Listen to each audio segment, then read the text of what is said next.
दोस्तों नमस्कार। आज मैं एक ऐसे विषय पर बात करना चाहता हूं, जैसे फुटबॉल का मैच होता है, उसमें खिलाड़ी या तो एक दूसरे को चोट पहुंचाते हैं या गिराते हैं या कोई ना कोई ऐसी चीज़ करते हैं जिससे दूसरा खिलाड़ी जो है वो पीछे रह जाए और वो आगे निकल जाए। यही हाल पाकिस्तान का है। वहाँ पर फौज, इमरान खान और उधर शहबाज शरीफ जो हैं वो सब के सब फुटबॉल खेलने में लगे हुए हैं।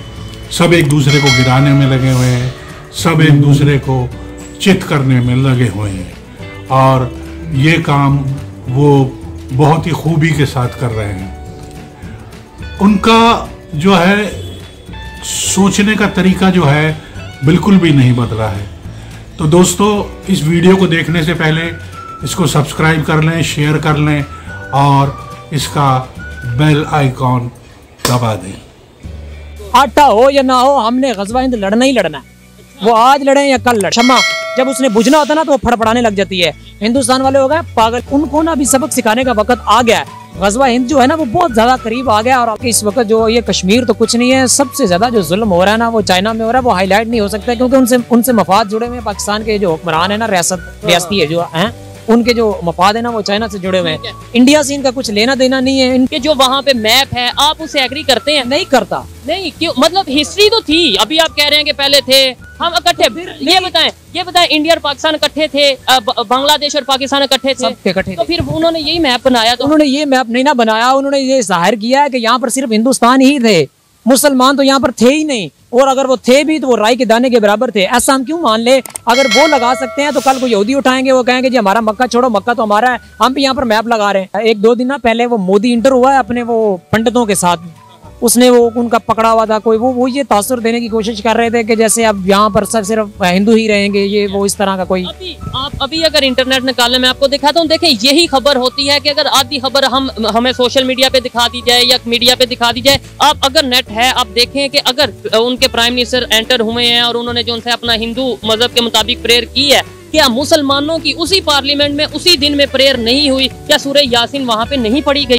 आपको ये जानकर हैरानी होगी कि आज भी पाकिस्तान वाले कहते हैं कि हमें भले ही खाने को रोटी ना मिले, आटा ना मिले, लेकिन हम ग़ज़वा-ए हिंद ज़रूर करेंगे और हिंदुस्तान पे चढ़ाई करेंगे, हिंदुस्तान को तबाह करेंगे।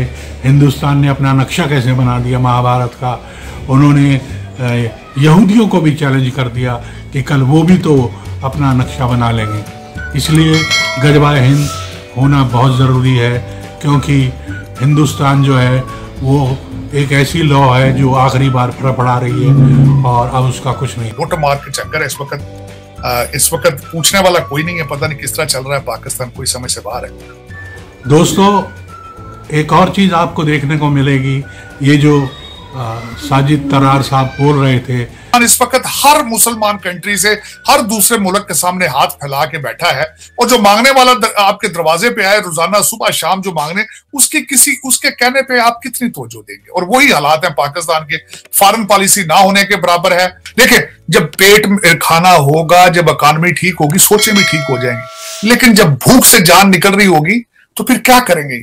क्या करेंगे? भूख का क्या मजहब होता है? कोई मजहब नहीं होता। यहाँ पे रोटियां तंदूर होंगे, वहां पे ढाके पड़ेंगे जो 50 रुपए की रोटी कि आने वाले वक्त में यहाँ तंदूरों पे जो रोटियां बनती हैं उस पे डकैतियाँ पड़ेंगी और लोग लूट मार करेंगे, आपस में एक दूसरे का खूनो कत्ल करेंगे और तंदूर पर जो है क्लैशनिकोव यानी AK-47 वगैरह लेकर पहरे दिए जाएंगे।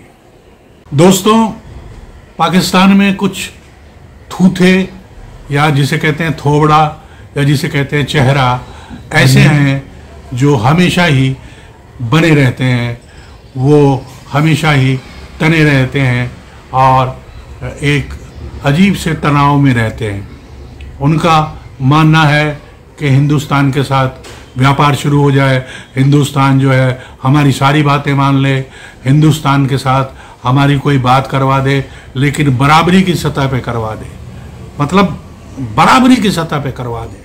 तो ये ऐसे ऐसे नमूने वहाँ पे हैं जिनको देखकर ये लगता है कि इन्होंने कभी नहीं सुना। दोस्तों, ये ऐसी चीज़ें हैं जो हो रही हैं हमारे समाज में, जिसमें हम देखने के अलावा और कुछ नहीं कर सकते, क्योंकि इन्होंने ये ठान लिया है कि हमें अपने पाँव पर कुल्हाड़ी मारनी है या कुल्हाड़ी पर पाँव मारना है, और इन्होंने सोच लिया है कि अब जो है हम बर्बाद होकर ही रहेंगे। पूरी दुनिया में कोई हमारा कुछ भी बिगाड़ ले, हम बर्बादी के रास्ते पर बढ़ के ही रहेंगे। कांगो है आप, कांगो दुनिया घाना के साथ आपका कंपैरिजन करती है, ये सीरिया के साथ आपका कंपैरिजन। अब तो पठान भाई जो नस्वार खाने वाले वो भी आपसे आगे निकल चुके हैं। इस वक्त उनके पास डॉलर भी आपसे ज्यादा है, डॉलर की कीमत भी अफगानी करेंसी में कम है, और आपसे ज्यादा सुकून है अफगानिस्तान में इस वक्त। कि इंडिया ने जो है वो कोई कैंसर के लिए जो है, कैंसर की डिजीज जो है उसके लिए कोई इलाज दरियाफ्त किया है, उसके ऊपर भी मैंने आपका ट्वीट भी बल्कि देखा। हम ना सही हमारे पड़ोस में तरक्की की तरफ जाया जा रहा है, कैंसर की रिसर्च की जा रही है, और वहां पे खबर आई है कि उन्होंने कैंसर की एक किस्म का उनका तजर्बा ठीक रहा है भारत का।